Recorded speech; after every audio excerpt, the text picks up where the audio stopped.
I don't think that's a defense for Israel engaging in possible war crimes in Gaza. Gaza fired 4,000 rockets into Israel.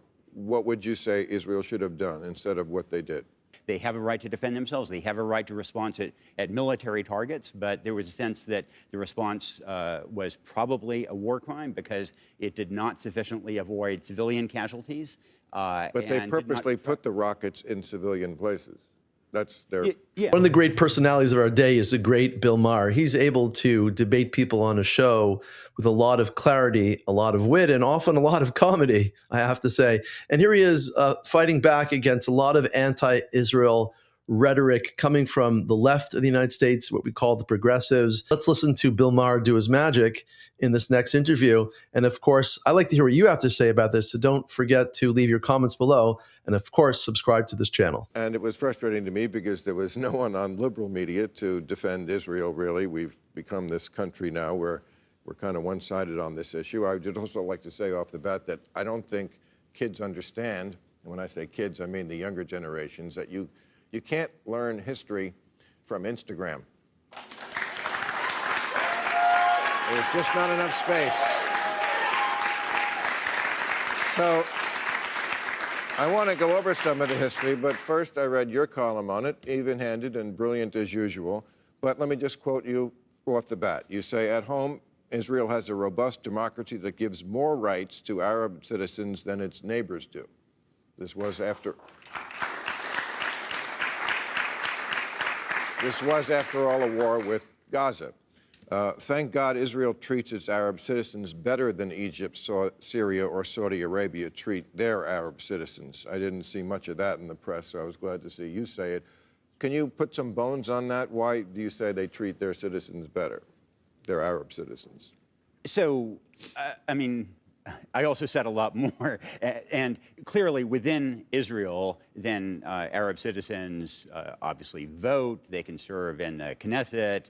They can be judges. Some of the most robust organizations speaking up for Palestinians are organizations like B'Tselem, the human rights organization. That does not happen in Egypt, which obviously massacres Egyptians who support democracy. We've seen what happens in Syria.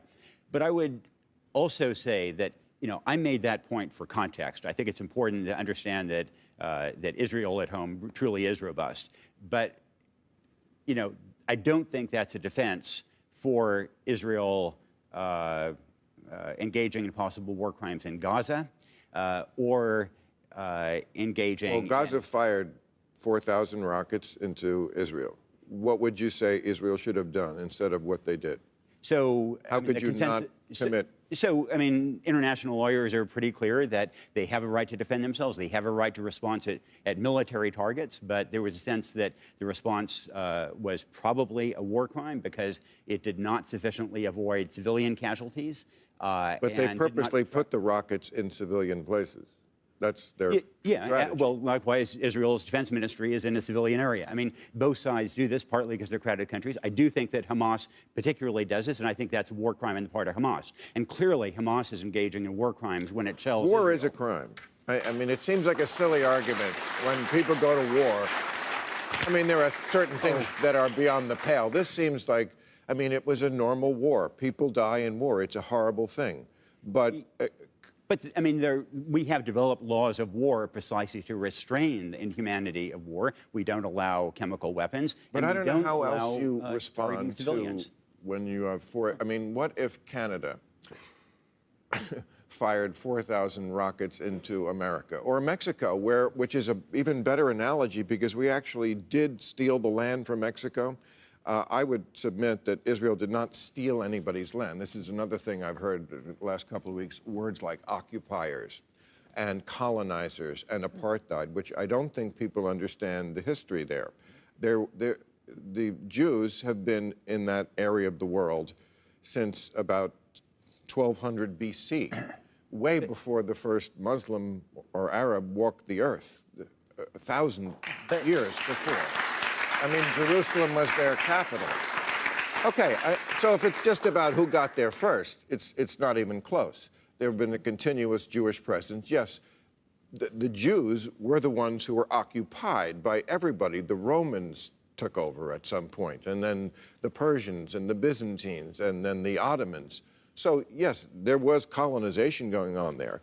Beginning in the 20th, 19th century, they started to return to Palestine, which was never an Arab country. There was never a country called Palestine that was a distinct Arab country. And yes, there was a problem there because there was two people who wanted to share the land, which is why the UN in 1947 said, okay, we're going to partition it. We have the map. I want to show it. People forget what the map looks like. This is what was on the table at the beginning. The green is the part that the Arab population would have gotten. It's a good part of the country. It's the good part, a lot of it. Look what Israel has, a little sliver by the coast and the desert in the south. That second map is what Israel has today. Yes, it is a lot more. But doesn't it behoove the people who rejected the the half a loaf and then continue attacked? Hamas's charter says they just want to wipe out Israel. Their negotiating position is you all die. And, you know, as far as Gaza goes, it's amazing to me that the progressives think that they're being progressive by taking that side of it, the Bella Hadids of the world, these influencers. I just want to say, in February of this year, a Hamas court ruled that an unmarried woman cannot travel in Gaza without the permission of a male guardian. Really? That's where the progressives are. Bella Hadid and her friends would run screaming to Tel Aviv if they had to live in Gaza for one day. Right. But, I mean, I've been to Gaza any number of times, and ordinary Gazans complain about Hamas all the time. I did not perceive Bella Hadid as defending Hamas. I saw her as speaking up for, you know, the 67 kids in Gaza who were killed. Well, she's from the river to the sea, Palestine will be free, is I think what she chanted with people. That is a PLO slogan that means Israel from the river to the sea, is that there will be no more Israel. Yeah, I really think Bill Maher just knocks it out of the park again. I mean, some of his most cogent points would be one that you really can't learn history from Instagram. You have to read about it in depth. And I think a lot of the news and a lot of the horrific genocidal propaganda against the Jews is really just seen within a few seconds of clips. A lot of these clips are really fake. Fake famine, fake genocide. They look for any excuse they can find, like the Hamas Ministry of Health giving statistics that people have died. We can't believe any of this because it's real propaganda. Also, that the Arabs are given tremendous rights in Israel. There's no country in the Middle East whatsoever, ladies and gentlemen, that has equal rights for Jews. None of them, zero. Most Jews and Christians, for that matter, are not allowed to own property in Muslim countries, let alone have their church and synagogue open in public and put out a menorah or a Christmas tree. So it's a kind of ridiculous argument. Israel is a type of racist society. Israel has millions of Arabs fully integrated in the society, working there as lawyers, as doctors, and so on. So that's not true as well. Also, this whole idea that Israel doesn't have the right to respond, according to international law, Israel does have the right to respond.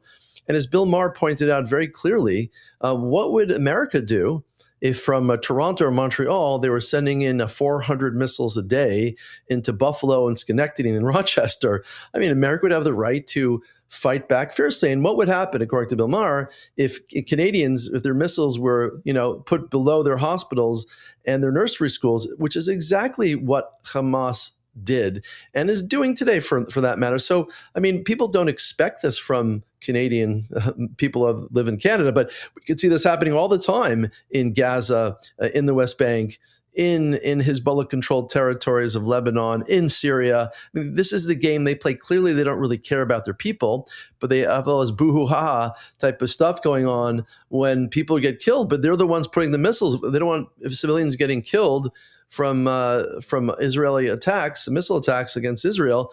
Then they shouldn't plant their missiles under nursery schools in 350 miles of tunnels, of terror tunnels, and under nursery schools. So this whole argument is really quite ridiculous. And the other important thing he brought up was the fact that Jews have lived there from at least 1200 BC. That's thousands of years Jews have been there continuously. The only time they ever left is when people kicked them off their indigenous lands. So I think Bill Maher is really speaking truth I think he's one of the few people out there that has clarity. So I really enjoy listening to him. I want to hear what you have to say about this. So don't forget to leave your comments below. And of course, subscribe to this channel, and we'll see you in the next video.